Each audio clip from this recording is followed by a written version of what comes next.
స్తోత్రం చెప్పండి. పరిశుద్ధ గ్రంథం బైబిల్లో హెబ్రీలకు రాసినటువంటి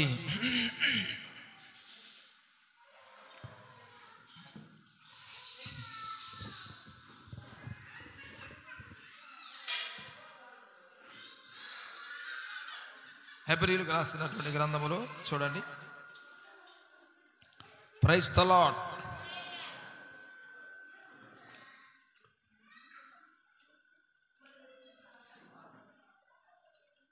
హెబ్రీ గ్రంథకర్త రాస్తూ, ప్రియ దేవుని పిల్లరా,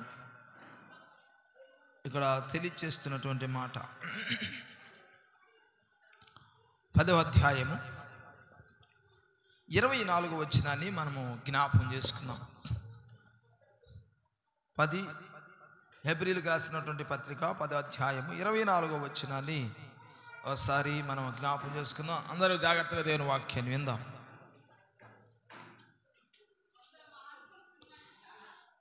కొందరు మానుకొనుచున్నట్లుగా సమాజముగా కూడుట మానక ఒకనిని ఒకడు హెచ్చరించుచు ఆ దినము సమీపించుట మీరు చూచిన కొలది మరి ఎక్కువగా అలాగూ చేయించు ప్రేమ చూపుటకును సత్కార్యము చేయుటకును ఒకరిని ఒకరు పురుకొల్పవలనని ఆలోచింతుము. దేవునికి స్తోత్రం. చెప్పండి గట్టిగా హల్లెలూయా, హల్లెలూయా. క్రీస్తునందు ప్రియమైన దేవుని పిల్లరా, ఈ సమయంలో దేవుని వాక్యాన్ని మనం జ్ఞాపకం చేసుకున్నట్లయితే అపోస్తలుడైన పౌలు హెబ్రీలో ఉన్న సంఘానికి తెలియజేస్తున్నటువంటి మాట సమయంలో జ్ఞాపకం చేసుకుందాం. ప్రియ దేవుని పిల్లరా, దేవుని యొక్క సన్నిధిలో మానక ఏం మానుకోకూడదంట. కొంతమంది అంట సంఘంలో సమాజంగా కూడుకోవటం మానుకుంటారంట, మానుకుంటున్నారంట. ఈ వాక్యాన్ని మీకు చాలాసార్లు నేను చెప్పాను. మానుతున్నారంట. సమాజంగా కూడుటంటే సంఘము ఎప్పుడైతే ప్రార్థన ఏర్పాటు చేస్తో అది ఆదివారమే కానీ, శనివారమే కానీ, శుక్రవారమే కానీ, గురువారమే కానీ, ఏ వారమైతే సమాజంగా కూడుకోవడానికి సంఘము పురుకొల్పబడతా ఉంటుందో ఆ సమయంలో ప్రియ దేవుని పిల్లరా మానుకుంటున్నారంట. కొంతమంది ఏం చేస్తున్నారంట? అందరూ చెప్పండి, ఏం చేస్తున్నారంట? మానుకుంటున్నారంట. కాబట్టి మీరు అలాగా మానుకోకుండా ఒకని ఒకడు హెచ్చరించుచు ఆ దినము సమీపించుట మీరు చూచిన కొలది మరి ఎక్కువగా కూడుకోండి. దేవుని స్తోత్రం. కాబట్టి క్రీస్తునందు నా ప్రియమైన దేవుని సంఘమా, ఆ సమయం సమీపించే కొలది మరి ఎక్కువగా మీరు దేవుని సన్నిధిలో మానుకోకుండా కూడుకోవాలి. కొంతమంది మానుకుంటున్నారంట. ఈ మానుకోనేటువంటి వారిలో చాలా మంది కూడా సాకులు చెప్తున్నారంట. ఏం చెప్తున్నారంట? సాకులు చెప్తున్నారు. మందిరాన్ని నిర్లక్ష్యం చేస్తున్నారంట. అంతే ప్రభు అన్నాడు, ఆ సమయము ఏమవుతా ఉంది? చెప్పండి, ఏమవుతా ఉంది? సమీపిస్తుంది. చెప్పండి, ఏమవుతా ఉంది? ఏ సమయము? సంఘము తన ప్రియుడైన యేసుక్రీస్తు వారిని ఎదుర్కొనేటువంటి సమయం. దేవునికి స్తోత్రం. చెప్పండి గట్టిగా హల్లెలూయా. ప్రభునందు ప్రియదేవ, అందుకే మీరు ఒకరినొకరు పురుకొల్పుకోవాలి, హెచ్చరించుకోవాలి. ఏంది అలా ఆదివారానికి రాలేదు, చర్చికి రాలేదు ఏంది అని సంఘంలో ఉన్న వాళ్ళే రాని వాళ్ళని హెచ్చరించాలంట. ఏందంట? మీ ఆయన రాలేదనుకో ఎవరు హెచ్చరించాలి? పాస్టర్ గారు నేనంటే నేను చెబితే మా ఆయన ఏండో నువ్వు వచ్చి హెచ్చరి, నువ్వు చెప్పు. కాదు, ఎవరు హెచ్చరించాలి? చెప్పాలి గట్టిగా హల్లెలూయా. చెప్పండి అమ్మా, ఎవరు కావాలా? మా భార్య రాలేదు పాస్టర్ గారు మీరు చెప్పండి. కాదు, నువ్వే హెచ్చరించాలి. హెచ్చరించి వారిని ఒకవేళ వినకపోతే బుద్ధి చెప్పమని కూడా అన్నాడు అక్కడ. ఆ సమయము సమీపించుకోలది. సమయము చాలా అయిపోయింది ప్రియదేవుని పిల్లరా. కాలము చాలా గడిచి చీకటి కూడా గతించి తెల్లవారిపోతా ఉంది. దేవునికి స్తోత్రం. అనగా యేసయ్య రాబోతా ఉన్నాడు, యేసయ్య వస్తూ ఉన్నాడు. కాబట్టి ఒకటి ఏం మానుకోకూడదంటే మందిర సహవాసంగా కూడుకొనుట మానుకోకూడదు. చెప్పండి, ఏం మానుకోకూడదు? చెప్పండి, ఏం మానుకోకూడదంట? సహవాసంగా కూడుకొనుట మానుకొనకూడదు. బైబిల్లో ఇంకొక చోట ఏం రాయబడిందంటే ప్రార్థన చేయుట. చెప్పండి, ఏం చేయకూడదంట? ప్రార్థన చేయుట మానుకోకూడదు. దేవునికి స్తోత్రం. అపోస్తలుడైన పౌలు అంటాడు, ప్రియ దేవుని పిల్లరా, మేమైతే మీ నిమిత్తము ప్రార్థన చేయుట మానక.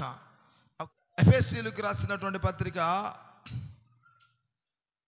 1వ అధ్యాయం 16వ వచనం, మీ విషయమై మానక దేవునికి కృతజ్ఞతాస్తుతులు చెల్లించుచున్నాము. దానికి ముందు కూడా ఒక మాట ఉంటుంది చూడండి. కొలస్సీలకు రాసిన పత్రిక 9:1-9. సరే, అందుచేత ఈ సంగతి విని నాటి నుండి మేమును మీ నిమిత్తము ప్రార్థన చేయట మానక మీరు సంపూర్ణ జ్ఞానమును ఆత్మ సంబంధమైన వివేకమును గలవారును. దేవునికి స్తోత్రం.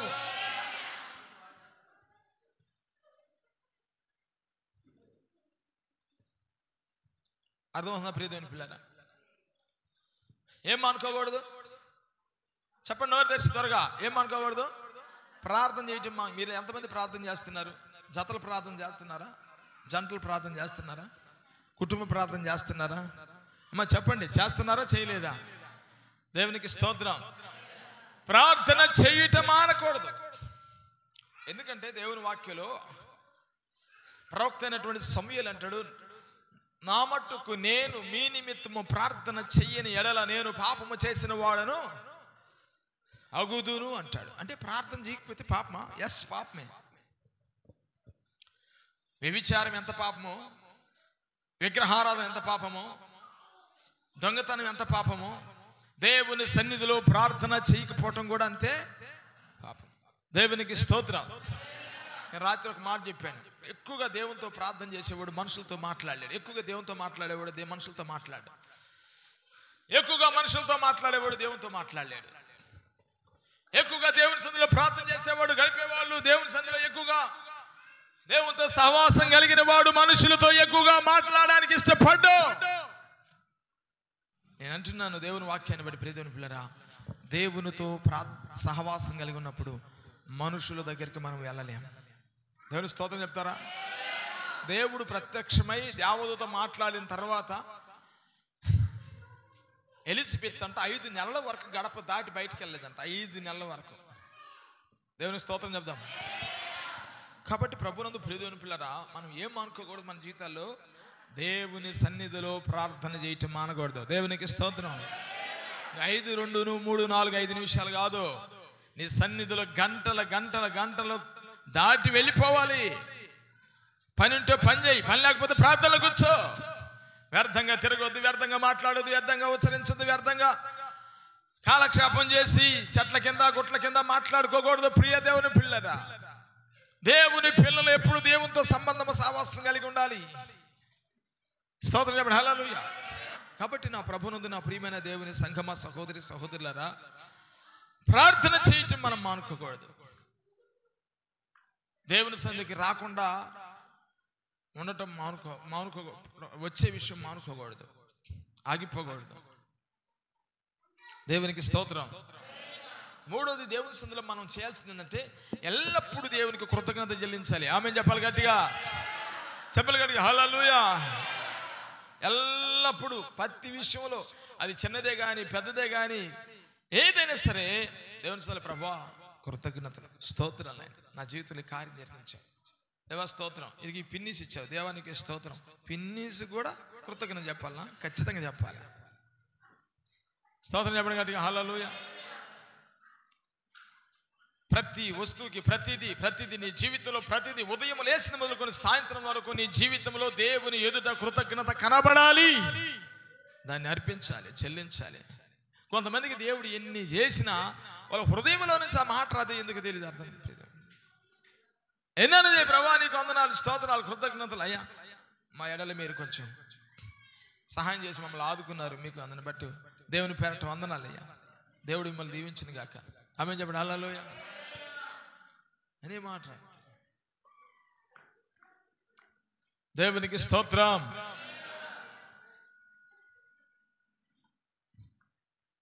కాబట్టి ప్రభునందు నా ప్రియ దేవుని పిల్లరా, ఈ మధ్యకాలంలో ఒక మాట చూశాను.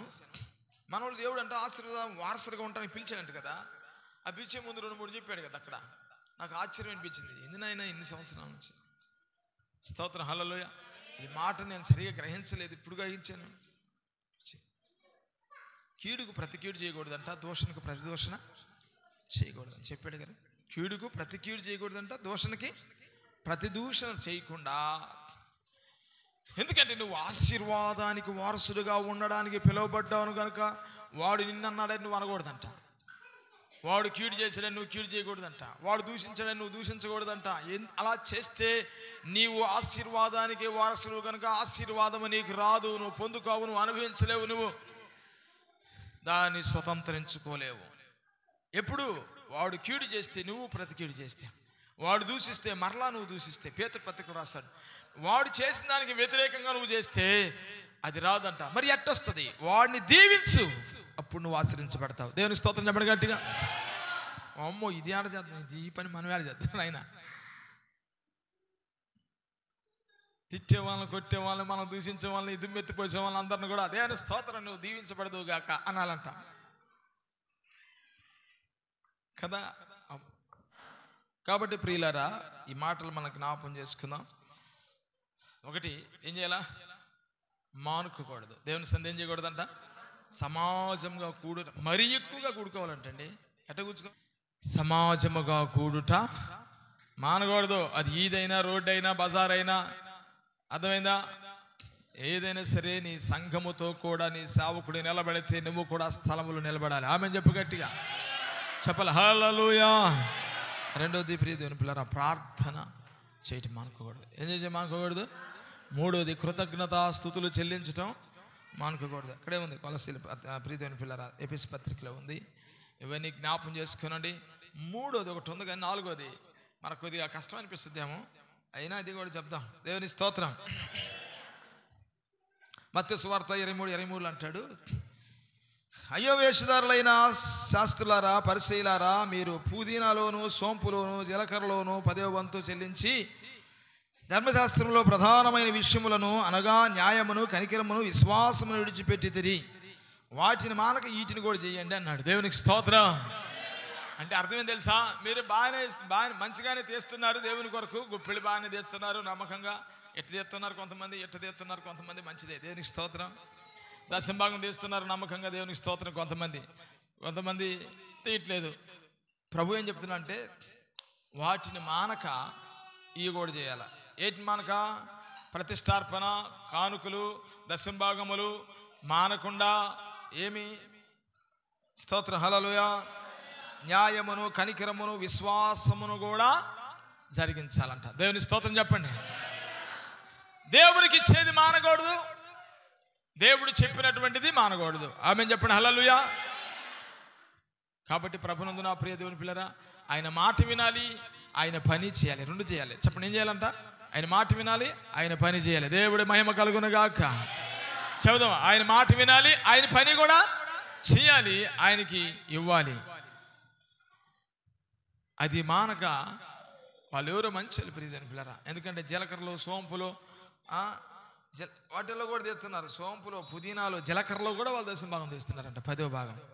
దేవునికి మహిమ కలుగునుగాక. కాబట్టి ప్రభునందు నా ప్రియ దేవుని పిల్లరా, మీరు అది మానకపడకండి, ఇది కూడా చేయండి అని కొన్ని తెచ్చి కింద ఆత్మ సంబంధమైన వాయి కూడా చెప్పాడు. కొంతమంది శరీర సంబంధమైన, భౌతిక సంబంధమైన చేస్తారు, కానీ ఆత్మ సంబంధం ఏం చేయరు. అందుకని ప్రభు అన్నాడు, భౌతిక సంబంధమైన వాటిని మీరు, అంటే భౌతిక సంబంధమైనలో ఉన్న మేలైన వాటిని మీరు చేయాలి, ఆత్మ సంబంధంగా ఇవి కూడా పాటించాలి. ఆమేన్. దేవుడి వాక్యమును దీవించునుగాక. పరిశుద్ధుడా, ప్రేమ కలిగిన మా తండ్రి, బిడ్డలను దీవించి ఆశ్రయించి బలపరిచి కృపనిచ్చి క్షేమం నింపి వాక్యానుసారంగా ప్రతి ఒక్కరిని ఎత్తిపెట్టి నడిపించి నీ సన్నిధిలో బలపరచమని, మానక నీ సన్నిధిలో నిత్యము ముందుకు సాగిపోయినట్లుగా సహాయం చేయమని యేసు నామములో ప్రార్థించి వేడుకొనుచున్నాము తండ్రి.